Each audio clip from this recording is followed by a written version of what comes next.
श्रीमद्भागवत महापुराण प्रथम स्कंद अध्याय 15। कृष्ण विरह व्यवस्थित पांडवों का परीक्षित को राज्य देकर स्वर्ग सिधारना। सूत जी कहते हैं, भगवान श्री कृष्ण के प्यारे सखा अर्जुन एक तो पहले ही श्री कृष्ण के विरह से कृश हो रहे थे। उस पर राजा युधिष्ठिर ने उनकी विषादग्रस्त मुद्रा देखकर उसके विषय में कई प्रकार की आशंकाएं करते हुए प्रश्नों की झड़ी लगा दी। शोक से अर्जुन का मुख और हृदय कमल सूख गया था, चेहरा फीका पड़ गया था। वे उन्हीं भगवान श्री कृष्ण के ध्यान में ऐसे डूब रहे थे कि बड़े भाई के प्रश्नों का उत्तर न दे सके। श्री कृष्ण की आंखों से ओझल हो जाने के कारण वे बढ़ी हुई प्रेम जनित उत्कंठा के परवश हो रहे थे। रथ हाँकने, टहलने आदि के समय भगवान ने उनके साथ जो मित्रता और प्रेम से भरे हुए व्यवहार किए थे, उनकी याद पर याद आ रही थी। बड़े कष्ट से उन्होंने अपने शोक का वेद रोका, हाथों से नेत्रों के आंसू पोंछे और फिर रुंधे हुए गले से अपने बड़े भाई महाराज युधिष्ठिर से कहा। अर्जुन बोले, महाराज, मेरे भाई अथवा अत्यंत घनिष्ठ मित्र का रूप धारण कर श्री कृष्ण ने मुझे ठग लिया। मेरे जिस प्रबल पराक्रम से बड़े बड़े देवता भी आश्चर्य में डूब जाते थे, उसे श्री कृष्ण ने मुझसे छीन लिया। जैसे यह शरीर प्राण से रहित होने पर मृतक कहलाता है, वैसे ही उनके क्षण भर के वियोग से यह संसार अप्रिय दिखने लगता है। उनके आश्रय से द्रौपदी स्वयंवर में राजा द्रुपद के घर आए हुए तथा कामोन्मत्त राजाओं का तेज मैंने हरण कर लिया। धनुष पर बाण चढ़ाकर मत्स्य वेद किया और इस प्रकार द्रौपदी को प्राप्त किया। उनकी सन्निधि मात्र से मैंने समस्त देवताओं के साथ इंद्र को अपने बल से जीतकर अग्निदेव को उनकी तृप्ति के लिए खांडव वन का दान कर दिया और मैं दानव की निर्माण की हुई अलौकिक कला कौशल से युक्त मायामयी सभा प्राप्त की और आपके यज्ञ में सब ओर से आकर राजाओं ने अनेकों प्रकार की भेंटें समर्पित की। 10,000 हाथियों की शक्ति और बल से संपन्न आपके इन छोटे भाई भीमसेन ने उन्हीं की शक्ति से राजाओं के सिर पर पैर रखने वाले अभिमानी जरासंध का वध कर दिया था। तदंतर उन्हीं भगवान बहुत से राजाओं को मुक्त कर दिया था, जिनको जरासंध ने महाभैरव यज्ञ में बलि चढ़ाने के लिए बंदी बना रखा था। उन सब राजाओं ने आपके यज्ञ में अनेकों प्रकार के उपहार दिए थे। महारानी द्रौपदी रासूय यज्ञ के महान अभिषेक से पवित्र हुए अपने उन सुंदर केशों को, जिन्हें दुष्टों ने भरी सभा में छूने का साहस किया था, बिखेर कर तथा आंखों में आंसू भरकर जब श्री कृष्ण के चरणों में गिर पड़ी, तब उन्होंने उसके सामने उसके उस घोर अपमान का बदला लेने की प्रतिज्ञा करके उन द्रुतों की स्त्रियों की ऐसी दशा कर दी कि विधवा हो गई और उन्हें अपने केश अपने हाथों खोल देने पड़े। वनवास के समय हमारे वैरी दुर्योधन के षड्यंत्र से 10,000 शिष्यों को साथ बिठाकर भोजन कराने वाले महर्षि दुर्वासा ने हमें दुस्तर संकट में डाल दिया था। उस समय उन्होंने द्रौपदी के पात्र में बची हुई शाख की एक पत्ती का ही भोग लगाकर हमारी रक्षा की। उनके ऐसा करते ही नदी में स्नान करती हुई मुनि मंडली को ऐसा प्रतीक हुआ मानो उनकी तो बात ही क्या, सारी त्रिलोकी ही तृप्त हो गई है। उनके प्रताप से मैंने युद्ध में पार्वती सहित भगवान शंकर को आश्चर्य में डाल दिया और उन्होंने मुझको अपना पाशुपत नामक अस्त्र दिया। साथ ही दूसरे लोकपालों को भी मैंने प्रसन्न होकर अपने अपने अस्त्र शस्त्र मुझे दिए, और जो क्या उनकी कृपा से मैं इसी शरीर से स्वर्ग में आ गया और देवराज इंद्र की सभा में उनके बराबर आधे आसन पर बैठने का सम्मान मैंने प्राप्त किया। उनके आग्रह से जब मैं स्वर्ग में कुछ दिनों तक रह गया, तब इंद्र के साथ समस्त देवताओं ने मेरी इन्हीं गांडीव धारण करने वाली भुजाओं का निवात कवच आदि देवताओं को मारने के लिए आश्रय लिया। महाराज, यह सब जिनकी महती कृपा का फल है, उन्हीं पुरुषोत्तम भगवान श्री कृष्ण ने मुझे आज ठग लिया। महाराज, कौरवों की सेना भीष्म, द्रोण आदि अजय महामत्स्यों से पूर्ण अपार समुद्र के समान दुस्तर थी, परंतु उनका आश्रय ग्रहण करके अकेले ही रथ पर सवार होकर मैं उसे पार कर गया। उन्हीं की सहायता से, आपको याद होगा, मैंने शत्रुओं से राजा विराट का सारा गोधन तो वापस ले लिया, साथ ही उनके सिरों पर जो चमकते हुए मणिमय मुकुट थे, अंगों के अलंकार तक छीन लिए थे। भाइयों, कौरवों की सेना भीष्म, कर्ण, द्रोण, शल्य और अन्य बड़े बड़े राजाओं और क्षत्रिय वीरों के रथों से शोभायमान थी। उनके सामने मेरे आगे आगे चलकर वे अपनी दृष्टि से ही उन महारथी युद्धपतियों की आयु, मन, उत्साह और बल को छीन लिया करते थे।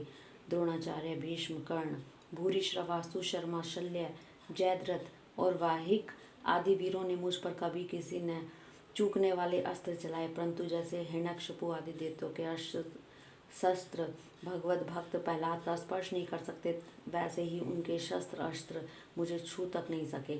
यह श्री कृष्ण के भुजदंडों की छत्र छाया में रहने का ही प्रभाव था।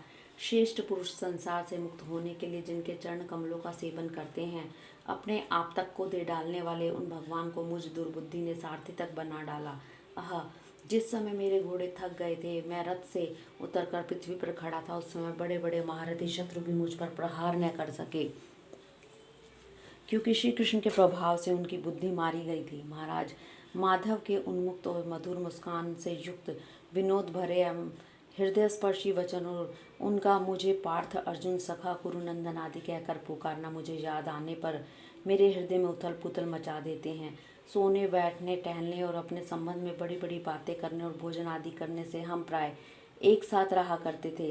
किसी किसी दिन मैं व्यंग्य से उन्हें कह बैठता, मित्र, तुम तो बड़े सत्यवादी हो। उस समय भी वे महापुरुष अपनी महानुभावता के कारण जैसे मित्र अपने मित्र का और पिता अपने पुत्र का अपराध सह लेता है, उसी प्रकार मुझ दुर्बुद्धि के अपराधों को सह लिया करते थे। महाराज, जो मेरे सखा प्रिय मित्र नहीं मेरे हृदय ही थे, उन्हीं पुरुषोत्तम भगवान से मैं रहित हो गया हूँ। भगवान की पत्नियों को द्वारका से अपने साथ ला रहा था, परंतु मार्ग में दुष्ट लोगों ने मुझे एक अबला की भांति हरा दिया और मैं उनकी रक्षा नहीं कर सका। वही मेरा गांडीव धनुष, वे ही मेरे बाण हैं, वही रथ है, वही घोड़े और वही रथी अर्जुन हूँ, जिसके सामने बड़े बड़े राजा लोग सिर झुकाया करते थे। श्री कृष्ण के बिना ये सब एक ही क्षण में नहीं के समान सार शून्य हो गए। ठीक उसी प्रकार जैसे भस्म में डाली हुई आहुति, कपट भरी सेवा और ऊसर में बोया हुआ बीज व्यर्थ जाता है। राजन, आपने द्वारकावासी अपने जिन सुहृद संबंधियों की बात पूछी, वे ब्राह्मणों के शापवश मोहग्रस्त हो गए और वारुणी मदिरा के पान से मदोन्मत्त होकर अपरिचितों की भांति आपस में एक दूसरे से भिड़ गए और घूंसों से मारपीट करके सबके सब नष्ट हो गए। उनमें से केवल 4-5 ही बचे हैं। वास्तव में यह सर्वशक्तिमान भगवान की ही लीला है कि संसार के प्राणी परस्पर एक दूसरे का पालन पोषण भी करते हैं और एक दूसरे को मार भी डालते हैं। राजन, जिस प्रकार जलचरों में बड़े जंतु छोटों को, बलवान दुर्बलों को और बड़े और बलवान भी परस्पर एक दूसरे को खा जाते हैं, उसी प्रकार अतिशय बली और बड़े यदुवंशियों के द्वारा भगवान ने दूसरे राजाओं का संहार कराया। तत्पश्चात यदुवंशियों के द्वारा एक से दूसरे यदुवंशियों का नाश करा के पूर्ण रूप से पृथ्वी का भार उतार दिया। भगवान श्री कृष्ण ने मुझे जो शिक्षाएं दी थी, वे देश काल और प्रयोजन के अनुरूप तथा हृदय के ताप को शांत करने वाली थी। स्मरण आते ही वे मेरे चित्त को हरण कर लेती हैं। सूत जी कहते हैं, इस प्रकार प्रगाढ़ प्रेम से भगवान श्री कृष्ण के चरण कमलों का चिंतन करते अर्जुन की चित्रवृत्ति अत्यंत निर्मल और प्रशांत हो गई। उनकी प्रेममयी भक्ति भगवान श्री कृष्ण के चरण कमलों के दिन रात चिंतन से अत्यंत बढ़ गई। भक्ति के वेग ने उनके हृदय को मत कर उनमें से सारे विकारों को बाहर निकाल दिया। उनके युद्ध के प्रारंभ में भगवान के द्वारा उपदेश किया हुआ गीता ज्ञान पुनः स्मरण हो आया, जिसकी काल के व्यवधान और कर्मों के विस्तार के कारण प्रमादवश कुछ दिनों के लिए विस्मृति हो गई थी। ब्रह्म ज्ञान की प्राप्ति से माया का आवरण भंग होकर गुणातीत अवस्था प्राप्त हो गई। द्वैत का संशय निवृत्त हो गया। सूक्ष्म शरीर भंग हुआ। वे शोक एवं जन्म मृत्यु के चक्र से सर्वथा मुक्त हो गए। भगवान के सबधाम गमन और यदुवंश के संहार का वृतांत सुनकर निश्चल मति युधिष्ठिर ने स्वर्गारोहण का निश्चय किया। कुंती ने भी अर्जुन के मुख से यदुवंशियों के नाश और भगवान के सबधाम गमन की बात सुनकर अनन्य भक्ति से अपने हृदय को भगवान श्री कृष्ण में लगा दिया और सदा के लिए इस जन्म मृत्यु रूप संसार से अपना मुंह मोड़ लिया। भगवान श्री कृष्ण ने लोक दृष्टि में जिन यादव शरीर से पृथ्वी का भार उतारा था, उसका वैसे ही परित्याग कर दिया जैसे कोई कांटे से कांटा निकालकर फिर दोनों को फेंक देते हैं। भगवान की दृष्टि में दोनों ही समान थे। जैसे वे नट के समान मत्स्य आदि रूप धारण करते थे फिर उसका याद त्याग कर देते थे, वैसे उन्होंने उस यादव शरीर से पृथ्वी का भार दूर किया, उसे त्याग भी दिया। जिनकी मधुर लीलाएं श्रवण करने योग्य उन भगवान श्री कृष्ण ने जब अपने मनुष्य से शरीर से इस पृथ्वी का परित्याग कर दिया, उसी दिन विचारहीन लोगों को अधर्म में फंसाने वाला कलयुग आधम का महाराज युधिष्ठिर से कलयुग का फैलना छिपा न रहा। उन्होंने देखा देश में, नगर में, घरों में और प्राणियों में लोभ, असत्य, छल, हिंसा आदि अधर्मों की बढ़ती हो गई है। तब उन्होंने महाप्रस्थान का निश्चय किया। उन्होंने अपने विनयी पुत्र परीक्षित को, जो गुणों से उन्हीं के समान थे, समुद्र से गिरी हुई पृथ्वी के सम्राट पद पर हस्तिनापुर में अभिषिक्त किया। उन्होंने मथुरा में शूरसेन अधिपति के रूप में अनिरुद्ध के पुत्र ब्रज का अभिषेक किया। इसके बाद समर्थ युधिष्ठिर ने प्रजापत्य यज्ञ करके आहवनीय आदि अग्नियों को अपने में लीन कर दिया, अर्थात गृहस्थ आश्रम के धर्म से मुक्त होकर उन्होंने संन्यास ग्रहण किया। युधिष्ठिर ने अपने सब वस्त्र आभूषण वहीं छोड़ दिए एवं ममता और अहंकार से रहित होकर समस्त बंधन काट डाले। उन्होंने दृढ़ भावना से वाणी को मन में, मन को प्राण में, प्राण को अपान में और पान को उसकी क्रियाओं के साथ मृत्यु में तथा मृत्यु के पंचभूत में शरीर में लीन कर दिया। इस प्रकार शरीर को मृत्यु रूप अनुभव करके उन्होंने उसे त्रिगुणों में मिला दिया। त्रिगुण को मूल प्रकृति में, सर्व कारण रूपा प्रकृति को आत्मा में और आत्मा को अविनाशी ब्रह्म में विलीन कर दिया। उन्हें यह अनुभव होने लगा कि यह संपूर्ण दृश्य प्रपंच ब्रह्म स्वरूप है। इसके पश्चात उन्होंने शरीर पर चीर वस्त्र धारण कर लिए, अंजल का त्याग कर दिया, मौन ले लिया और केश खोलकर बिखेर लिए। वे अपने रूप को ऐसा दिखाने लगे जैसे कोई जड़, उन्मत्त या पिशाच हो। फिर वे बिना किसी को बाट देखे अथा बहरे की तरह बिना किसी की बात सुने घर से निकल पड़े। हृदय में उस पर ब्रह्म का ध्यान करते हुए जिसको प्राप्त करके फिर लौटना नहीं होता, उन्होंने उत्तर दिशा की यात्रा की, जिस ओर पहले बड़े बड़े महात्मा जन जा चुके हैं। भीमसेन, अर्जुन आदि युधिष्ठिर के छोटे भाइयों ने भी देखा। अब पृथ्वी में सभी लोगों को अधर्म के सहायक कलयुग ने प्रभावित कर डाला है, इसलिए वे भी श्री कृष्ण चरणों की प्राप्ति का दृढ़ निश्चय करके अपने बड़े भाई के पीछे पीछे चल पड़े। उन्होंने जीवन के सभी लाभ भली भांति प्राप्त कर लिए थे, इसलिए यह निश्चय करके कि भगवान श्री कृष्ण के चरण कमल ही हमारे परम पुरुषार्थ हैं, उन्होंने उन्हें हृदय में धारण किया। पांडवों के हृदय में भगवान श्री कृष्ण के चरण कमलों के ध्यान से भक्ति भाव उमड़ आया।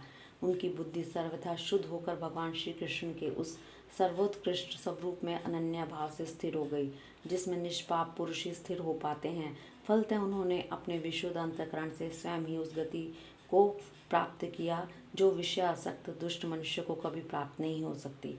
संयमी एवं श्री कृष्ण के प्रेमावेश में मुग्ध भवन में विदुर जी ने भी अपने शरीर को प्रभास क्षेत्र में त्याग दिया। उस समय उन्हें लेने के लिए आए हुए पितरों के साथ वे अपने लोग यमलोक को चले गए। द्रौपदी ने देखा कि जब पांडव लोग निरपेक्ष हो गए हैं, तब वे अनन्य प्रेम से भगवान श्री कृष्ण का ही चिंतन करके उन्हें प्राप्त हो गई। भगवान के प्यारे भक्त पांडवों के महाप्रयाण की इस परम पवित्र और मंगलमय कथा को जो पुरुष श्रद्धा से सुनता है, वह निश्चय ही भगवान की भक्ति और मोक्ष प्राप्त करता है। हरि ओम तत्सत। हरि ओम तत्सत।